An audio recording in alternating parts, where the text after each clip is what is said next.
जी अस्सलाम वालेकुम, मैं ज़ंजबील आसिम आपको अपने YouTube channel the pink home में खुशामदीद कहती हूँ। जैसा कि आप लोगों ने देखा कि मैं अपने शहर, अपने घर, एक तरह से कराची में पहुँच गई हूँ। अपना घर तो नहीं है, डिफेंस वाले घर को मैं अपना घर नहीं मानती हूँ क्योंकि ये तो बच्चों का घर है।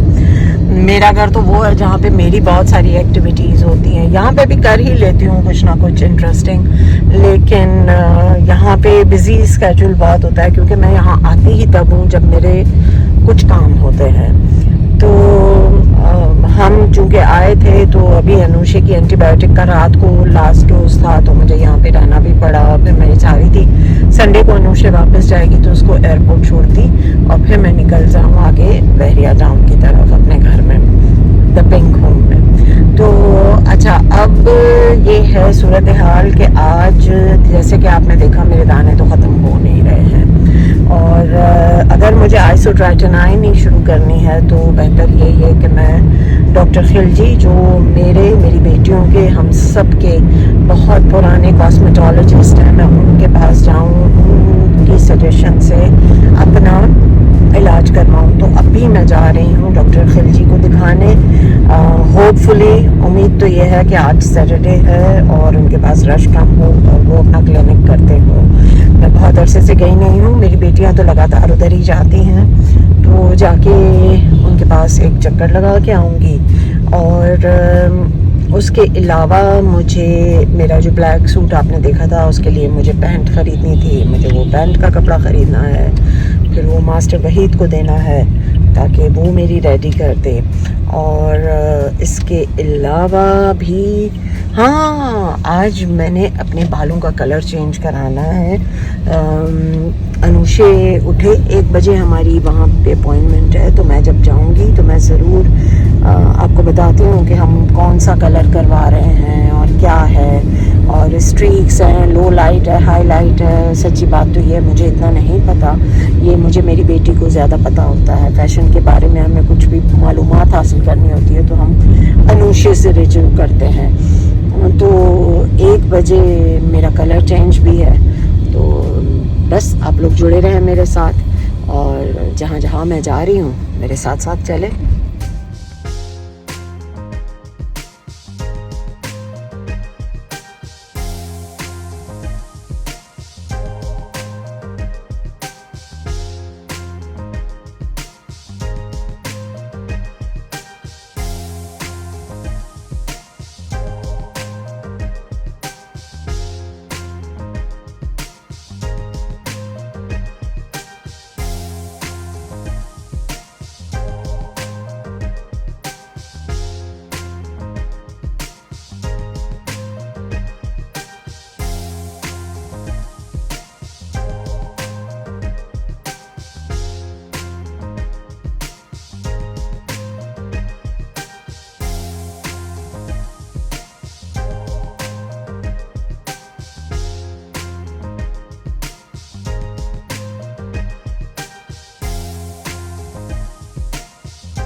हाँ जी, डॉक्टर साहब ओपन है आज, तो देखते हैं, होपफुली हमें देख लें।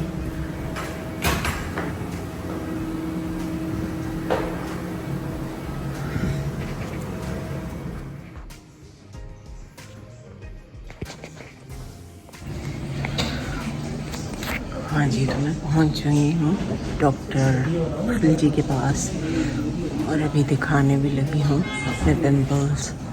ये देखिए, ये बहुत बुरा हाल है। हाँ जी, मेरा काम हो गया। अब मैं जा रही हूँ ग्रोसरी करने इम्तियाज़ डिफेंस वाले घर के लिए, क्योंकि घर में सायरन बज गए हैं कि ये नहीं है, वो नहीं है, ये नहीं है, वो नहीं है। गाइस, अब मैंने अपना जो है ये इंटेलिजेंट बच्चा अपने साथ उठा लिया है, फैशन एडवाइज़र ये चल रहा है जो। अब मैं गई थी, खिलजी को दिखाया, फोड़ों का इलाज हुआ एज़ यूजुअल। आइसोट्राइटिनाइन खानी पड़ेगी 3 महीने तक, वो खाऊंगी। इसके साथ साथ खिलजी जो है फेस वॉश देता है आपको, सन ब्लॉक देता है, और मॉइस्चराइज़र देता है। ये तीनों चीज़ें भी इस्तेमाल करूँगी। तो 3 महीने के बाद उसने मुझे फिर बुलाया है।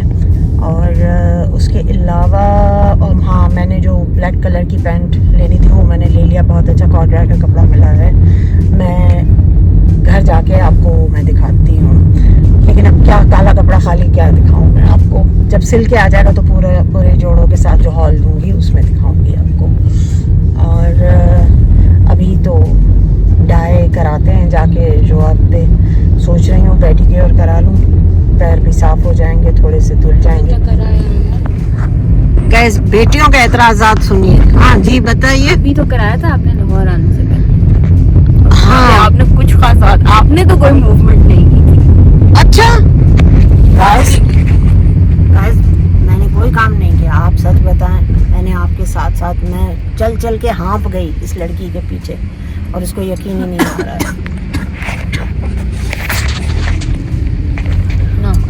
और कह रही है कि आपने तो कोई काम नहीं किया। यार मैं नेल कलर चेंज कराऊंगी ना, देखो नेल कलर सही नहीं है। आपने पैरों का भी जेल कराया था क्या? नहीं ना, इसीलिए। अच्छा नहीं, हाँ जरूरत नहीं है, चलो छोड़ो। ऐसे ना अचानक से मेरा माइंड चेंज कर देती हैं, इतना मैं वो मतलब हो जाती हूँ कि सही तो कह रही हैं।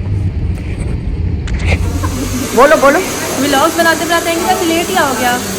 बहुत सारे काम थे, बहुत सारे शहर के काम थे यार। ये देखो कैसे कैसे बच्चे हमारी खबर लेने लग गए। हाँ बोलो। व्लॉग बनाएंगे तो ऐसे ही होगा, आप लेट ही आएंगी हमेशा। तुम्हारा नाम बताओ। सिमरन। गाइस ये सिमरन है और ये देखें आप, इसकी भी चोंच कितनी जोर जोर से चलने लग गई है। जाओ ऊपर चले जाओ। ऊपर जा। अच्छा सिमरन, आप बस चेक कर सकते हैं बॉडी मसाज की कोई अगर अवेलेबिलिटी अगर पॉसिबल हो तो बता देना, ठीक है ना? मैं जब तक मम्मा के साथ मम्मा को क्या कर रहा है वो तो मैंने 3-4 हफ्ते तो हो गए, मम्मा ने कराना है तो हाँ मैं वही समझाने जा रही थी। करने लगी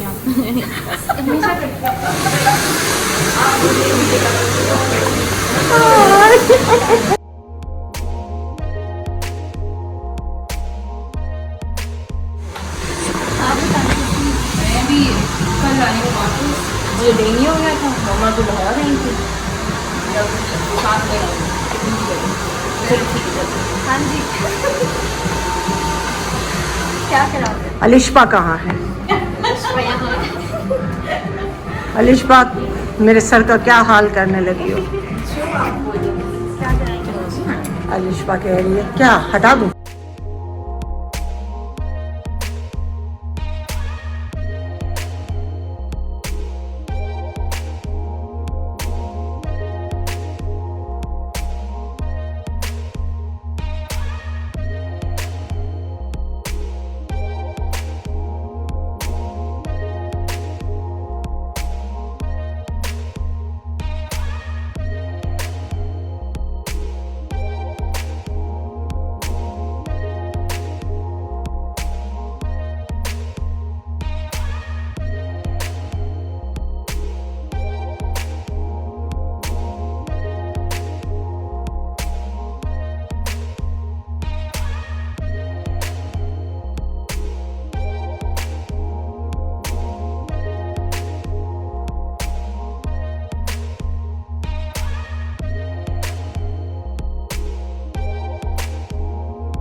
गाइस ये जो अलिशबा है ना, ये कभी मुझे एक कुर्सी पे बिठाती है, कभी दूसरी कुर्सी पे बिठाती है। इतनी कुर्सियाँ बदलवाई हैं इसने मुझे।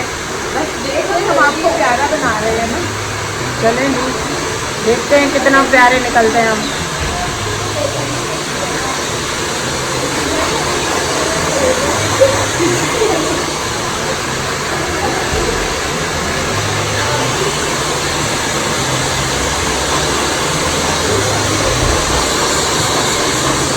बेटा किसी को बोल देना प्लीज, पानी का बोल देना बच्चों। देखिए पानी पानी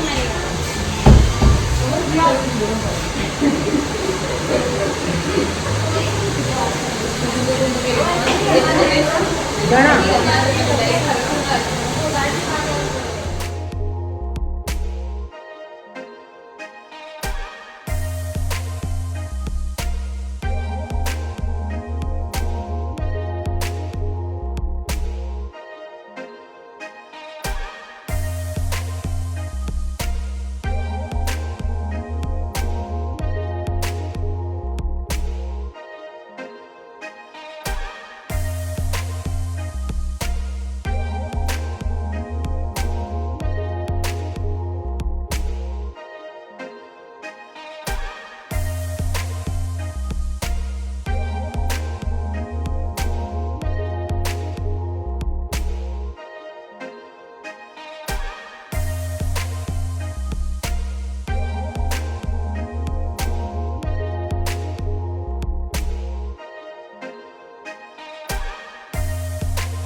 अस्सलाम वालेकुम फ्रेंड्स, मैं ज़ंजबील आसिम आपको अपने YouTube channel the pink home में वेलकम कहती हूँ। और आज दूसरा दिन है और मेरे कल के डाय शायद तो आपने देख लिए होंगे। और शाम को मैं एक शादी में जाने वाली हूँ। ये शादी वो शादी है जिसकी ढोलकी मैं आपके साथ शेयर कर चुकी थी। और उन दोनों बच्चों ने आज बहुत प्यार से मुझे बुलाया है, तो शाम को तैयार होंगी तो आप मेरे फुल शशके जो हैं उस वक्त देखिएगा। तो अभी मैं आपको दिखाने जा रही हूँ। एक तो मैंने कल आपको बताया था कि मैं अपने ब्लैक ट्राउज़र के लिए कपड़ा लेकर आई थी। फिर मैंने कहा कि मैं क्या दिखाऊं। फिर मैंने कहा जब सभी कुछ मैं दिखाती हूँ अपने व्यूअर्स के साथ, हर चीज़ शेयर करती हूँ, तो ये चीज़ भी शेयर करनी चाहिए। ये देखिए, ये ब्लैक कपड़ा है और ये कॉर ड्राई का था। आप अब मैं अंदाज़ा भी नहीं लगा सकते। इसका मैंने बनाना है ट्राउज़र, आप दूर से भी देख सकते हैं। इसका फॉल चेक कीजिए। और क्योंकि जोड़ा बहुत अच्छा था तो मैंने इसके लिए टॉप ऑफ द लाइन कपड़ा लिया ताकि मैं इसकी पैंट्स बनवा सकूं। फिर भी कंपैरेटिवली बहुत सस्ता पड़ता है सानिया मस्कातिया से। सानिया मस्कातिया से उस पैंट की प्राइस पड़ रही थी 19,000 और ये मुझे मिला है 7,500 का कपड़ा। और आप जहन में रखिए कि तकरीबन 2,000 मास्टर वहीद इसको सिलाई के लेंगे तो ऑलमोस्ट 9,500 का, और तकरीबन आधी प्राइस में मुझे पैंट मिल गई, वो भी प्लेन पैंट ही देते। और मैंने जो 2 जोड़े और ऑर्डर किए हैं उनकी भी मैंने पैंट्स नहीं ली हैं, वो भी मैं अपना ऐसे ही कपड़ा लेके बनाऊंगी। थोड़ा सा फैशन, थोड़े से शशके, थोड़ी सी ख्वाहिशें अपनी अक्लमंदी के साथ भी पूरी की जा सकती हैं। कोई इतना बड़ा डिज़ास्टर नहीं होता है इससे।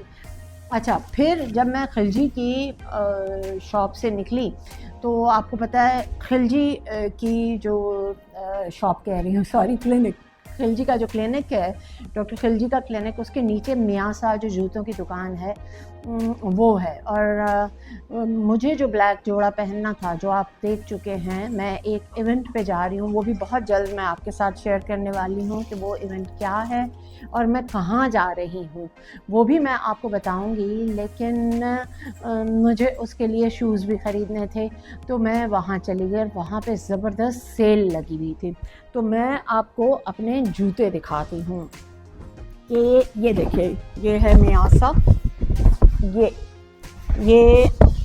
डेज़ी प्लीज़, ये मियासा से मैंने ले लिया था। ये देखिए जूते लिए लेने मैं एक गई थी लेकिन 2 ले लिए, क्योंकि दूसरा तो समझें कि थ्रिफ्ट प्राइस में मुझे मिल रहा था। मैं ईद पे वो जूता लेना चाह रही थी लेकिन वो इतना महंगा था कि मेरी हिम्मत नहीं हुई, और इस बार लकीली वो बिल्कुल 50% ऑफ पे मुझे मिल गया, और मैं आपको दिखाती हूँ।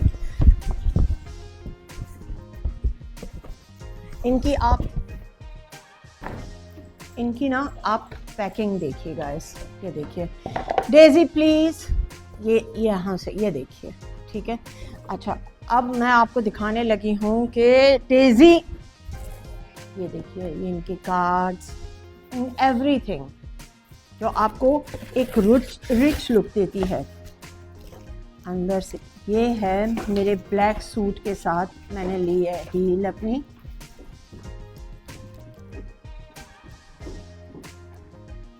मैं ज़्यादा लंबी हील्स नहीं पहन सकती हूँ, मुझसे चला ही नहीं जाता है, तो मैं प्रेफर करती हूँ कि मुझे इस छोटी। और इनकी सबसे अच्छी बात ये थी कि हर डिज़ाइन एक लंबी हील में भी था और छोटी हील में भी था, तो आज स्मॉल हील। डेजी, अच्छा जी, ये जो है ना, ये शूज़, ये वाले वो शूज़ हैं जो मैं आपको बता रही थी कि ये मुझे तकरीबन 50% ऑफ में मिले हैं, और आप हैरान रह जाएंगे। अभी रमज़ान की ईद पे ये 15,000 के थे और इस वक्त ये 6,000 में मुझे जोड़ी मिली है।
ये मेरा वो जोड़ा है जो आज रात में शादी में पहनने वाली हूँ, और इसको मैंने कहीं किसी से नहीं, ये मैंने खुद डिज़ाइन किया है। मैं भी आपको इस पहना हुआ तो आप मुझे देखेंगे ही, मैं आपको इसके डिज़ाइनिंग दिखाती हूँ। ये ब्लू पे ब्लू स्टड्स हैं जो मैंने लगवाए थे, और ये आराम से प्लाजा में एक शॉप है वहाँ से मिल जाते। इसका सबसे खूबसूरत जो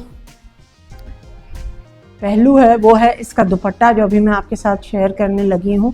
पता है, ये मैंने किसी डिज़ाइनर को पहने हुए देखा था, और मैंने वो आइडिया वहीं से मैं इंस्पायर इतनी हो गई, मैंने कहा ऐसा ही मैं बनाऊँगी। ज़ाहिर है थोड़ा बहुत 19-20 का फ़र्क है, लेकिन वाकई ये जोड़ा बन के बहुत अच्छा लगा। ये स्ट्रेट इसकी लंबी सी शर्ट है, सिल्क का ये जोड़ा है, ठीक है। इसके साथ ये इसका क्यूलॉट है, ठीक है, चौड़े पांचे वाला, ठीक। और सबसे प्यारी चीज़ जो इसकी है वो है इसका दुपट्टा। ये देखिए,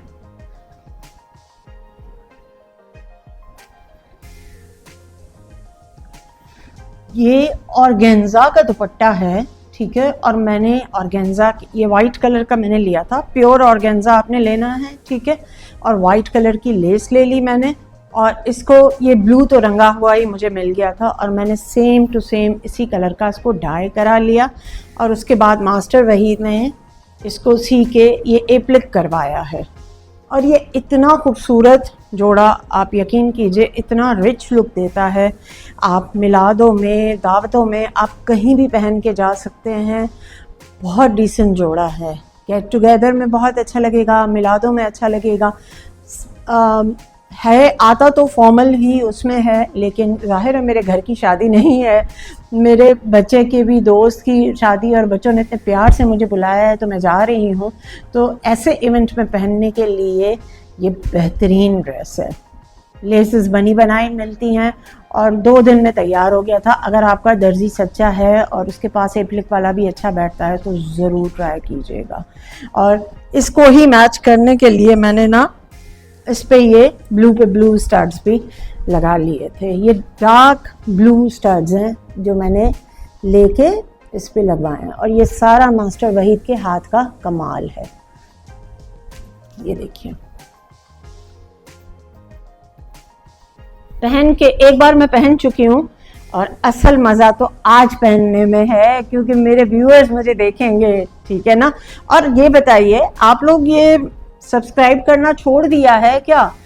मेरी कहानी नहीं सुननी? इतनी मज़ेदार कहानी है जो सुनाने के लिए मैं बेताब हूँ। 100 जो है सब्सक्राइबर हो ही नहीं रहे, हम थोड़ा सा दूर है, ज़रा सा हिम्मत कीजिए, तेज़ी तेज़ी से बढ़ाइए और मज़ेदार बातें, चटखारेदार कहानी सुनिए मेरी।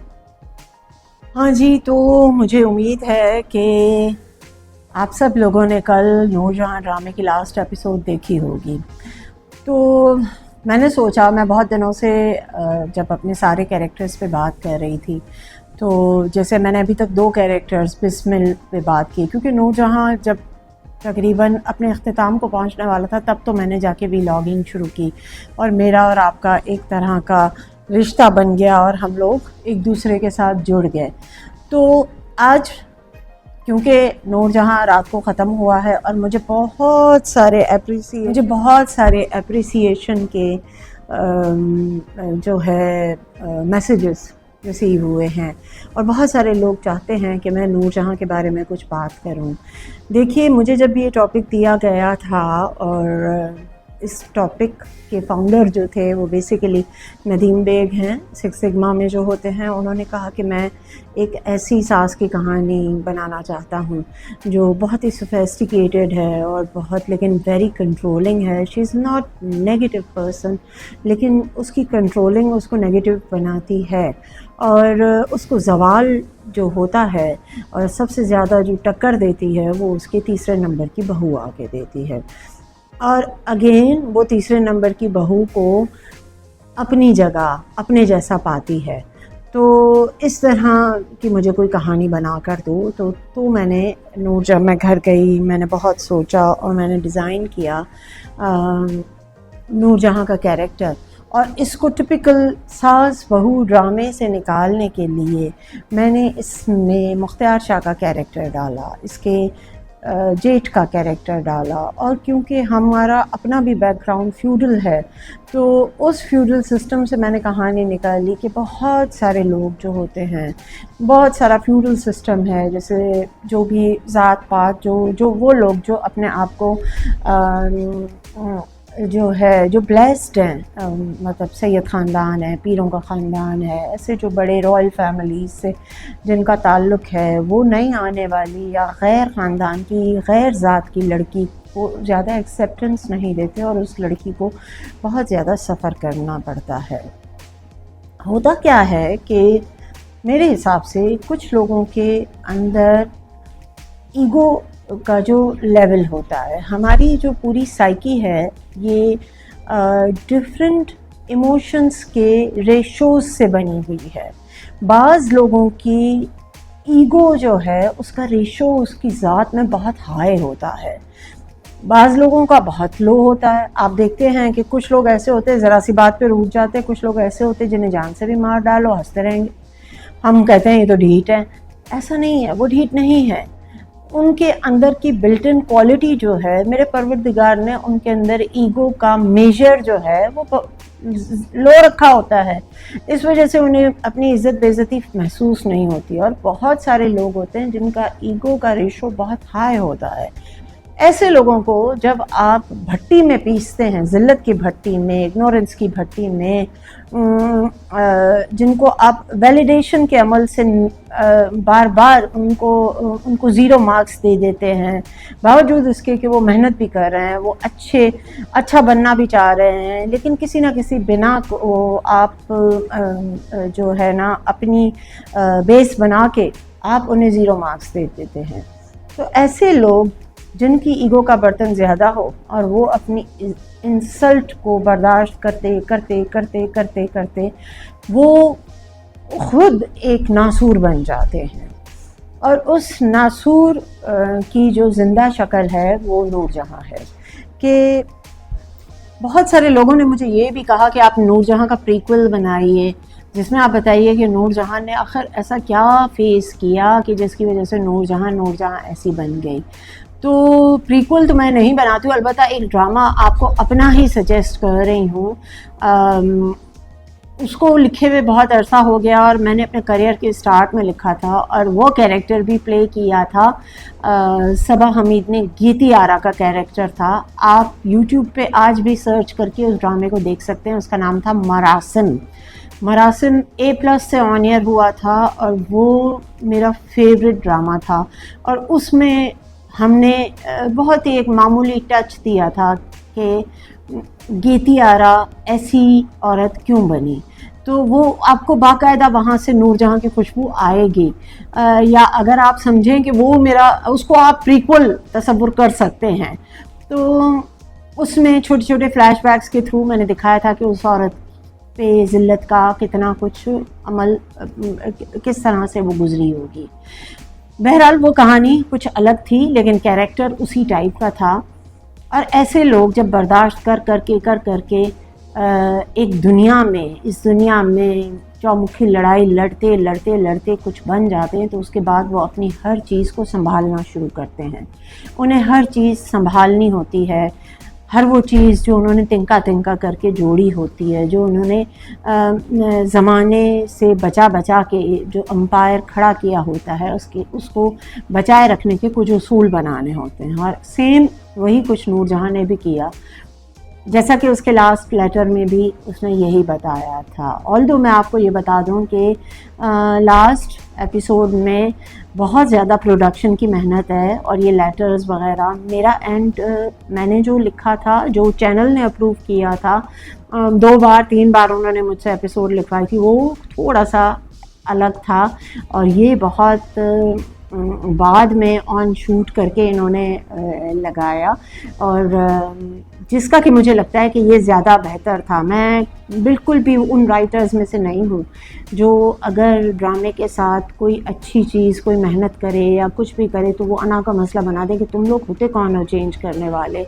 नहीं, जिसको डायरेक्टर का भी राइट होता है, प्रोड्यूसर का भी राइट होता है। तो जो मेरे प्रोड्यूसर को और जो हेड थे नदीम बेग, कंटेंट हेड अंगवीन थी, फिर मुसद्दिक था, फिर सबा हमीद ने अपना 2000% दिया है। एक एक आर्टिस्ट ने बहुत ज़्यादा मेहनत की है।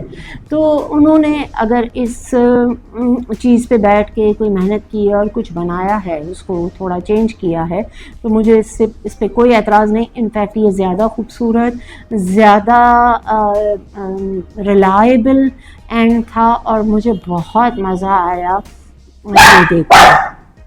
तो ऐसे लोग फिर आखिर में उनका मुकद्दर तन्हाई होती है, और अगर वो झुक के माफ़ी मांग लेते हैं तो मेरे ख़याल से कि उस तन्हाई में थोड़ी कमी आ जाती है। अगर वो अपने उसूलों पे समझौता कर लें तो शायद वो तन्हाई भी तन्हाई ना रहे। डिपेंड करता है उस इंसान पे। और मुझे इसका एंड बहुत अच्छा लगा। मुझे जो नूरबानो का कैरेक्टर मैंने लिखा था, कुबरा ने बिल्कुल वैसी एक स्ट्रॉन्ग लड़की का कैरेक्टर प्ले किया। उसकी जो बड़ी बहू थी सफ़ीना, मैंने अच्छा, मुझे कभी भी आइडिया नहीं था, इतना स्ट्रॉन्ग, इतनी बड़ी बड़ी मिजरीज लिखने के बाद आइडिया नहीं रहता कि छोटी छोटी बातें भी अगर फाइनली कही जाएं, जैसे कि नूरजहां में था छोटे छोटे इशू, हर औरत का ख्वाब एक अपना घर, हर औरत का ख्वाब शौहर का प्यार, हर औरत का ख्वाब जहनी सुकून, आज़ादी, इज़्ज़त, मतलब ये छोटी छोटी चीज़ें हैं, ये छोटी छोटी चीज़ें हैं जो लड़कियों को अलग घर की ख्वाहिश पे खड़ा कर देते हैं। ये छोटी छोटी चीज़ें हैं जो और फिर हिकमत अमली, दुश्मनियों पे हिकमत अमली के साथ आप किस तरह से सामने वाले को जता सकते हैं कि मेरे साथ आपने क्या किया, और मुझे सब पता था और मैंने कैसे बर्दाश्त किया। मेरे हिसाब से ये सबसे मुझे जो लगा ये बेस्ट तरीका था अपनी जंग लड़ने का। देखिए, अक्सर मैं जब ड्रामे लिख रही होती हूँ और मैं देखती हूँ कि लोग कहते हैं कि तो छोड़ क्यों नहीं देती, रह क्यों रही है। इतना आसान नहीं होता है, और मैं नहीं बिलीव करती हूँ कि कोई भी बच्ची एकदम से छोड़ देती होगी। वो बहुत बहुत कठिनाइयों से गुज़रती होगी, वो बहुत लम्हों से गुज़रती होगी, और इतनी जल्दी हथियार कोई नहीं फेंकता है। तो हमेशा वो जो हथियार ना फेंकने की दास्तान होती है ना, वो हमारा ड्रामा होती है बेसिकली।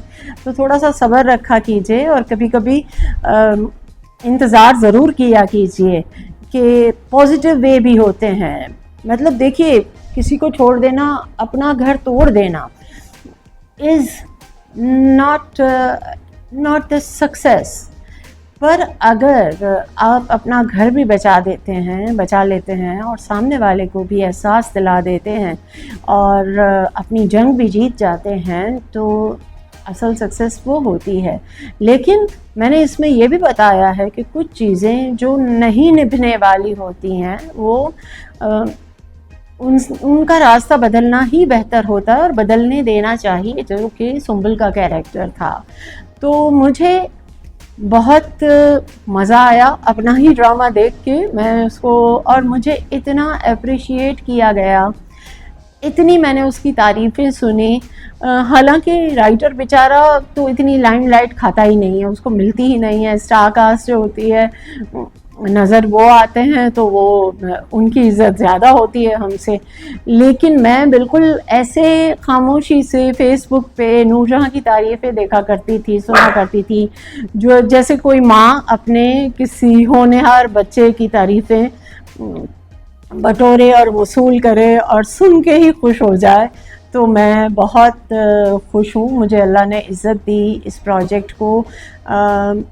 आज मैं ज़रूर बताऊंगी, मुसद्दिक का बहुत बहुत शुक्रिया जिसने ये इस ड्रामे को लिया, उसने इसको डायरेक्ट किया बहुत अच्छे से। एंड यू नो कि ये ड्रामा हमारी इंडस्ट्री के 5 बड़े डायरेक्टर्स ने रिजेक्ट किया था, और उन्होंने कहा था इसमें है ही कुछ नहीं, ये सिर्फ सास बहू का किस्सा है, हम नहीं बनाएंगे। लेकिन मुसद्दिक ने ये साबित कर दिया कि अगर आपकी ज़ात में विज़न है, अगर आप सोच अच्छी रखते हैं, तो आप यकीनन एक शाहकार बना सकते हैं। कहानियाँ वही होती हैं, जब तक हम इंसान ज़िंदा हैं हमारे रिश्ते ऐसे ही रहेंगे, उनमें कदूरतें, उनमें नफ़रतें, उनमें मोहब्बतें सब ऐसी ही रहेंगी, इनके सिर्फ एंगल्स बदलेंगे। यही कहानियाँ हैं, यही हमारी ज़िंदगी के दुख हैं, और यही हमारे माशरे की सच्चाइयाँ हैं, जो जैसी होंगी वैसे ही हम दिखाते रहेंगे। तो इंशाल्लाह ताला आपकी यही सपोर्ट मुझे चाहिए। मेरा इसी ड्रामे को रिप्लेस कर रहा है ड्रामा सीरियल गैर, यासिर नवाज़ ने डायरेक्ट किया है। उष्ना शाह, मेरे आज तक मेरे 2 ड्रामों में उष्ना शाह ने काम किया, दो नहीं 3, और तीनों में वो लकी चार्म रही हैं माशाल्लाह, तीनों मेरे हिट थे। पहला उष्ना के करियर का पहला ड्रामा था बशर मोमिन, जिसमें वो रुदाबा बनी थी। उसके बाद बला में वो आई थी निगो बनी थी जिसमें वो, और फिर तीसरा उसने किया था चीफ, जिसमें कि वो ऊपर से गिरती है और मर जाती है, और उसके बाद कहानी उसी के गिर्द रिवॉल्व करती है। तो मुझे उम्मीद है कि उष्णा इस बार भी हम सबको मायूस नहीं करेगी और बहुत ही डिफरेंट एंगल की वो कहानी है और आप देखें और मुझे ऐसे ही अच्छी अच्छी राय देते रहें। हम उसके कैरेक्टर्स पे भी आगे आएंगे, बातें करेंगे। नूरजहां के कैरेक्टर्स पे इसलिए ज़्यादा बात हम कर ही नहीं सके कि वो ख़त्म होने वाला था और अब इंशाल्लाह कल वाले व्लॉग में मैं इंशाल्लाह ताला बिस्मिल रामे का कैरेक्टर जो रेहाम है उसकी साइकी पे बात करूँगी आपसे। अच्छा, दूसरी बात ये कि ये जब भी मैं कैरेक्टर्स की बात करती हूँ, आप लोगों के साथ शेयर करती हूँ, तो जो भी अपकमिंग राइटर्स हैं प्लीज़ उस साइकी को समझने की कोशिश किया कीजिए, क्योंकि जब आपका कैरेक्टर स्ट्रॉन्ग बनता है और उसको दिखाया जाता है, उसके उस मिजाज के सीन्स डाले जाते हैं, तभी आपका स्क्रिप्ट स्ट्रॉन्ग होता है। तो इंशाल्लाह ताला आज के व्लॉग में यहीं एंड करती हूँ और फिर कल मिलेंगे और please like share and subscribe the pink home. कल हम अपने पिंक होम में चले जाएंगे और फिर वहाँ से मुझे लाहौर का शॉपिंग हॉल भी आपको देना है कि मैंने वहाँ से क्या क्या चीज़ें ली थी। तो ठीक है ना जी, खुदा हाफिज़। कल तक के लिए खुदा हाफिज़, फिर मिलेंगे द पिंक होम में।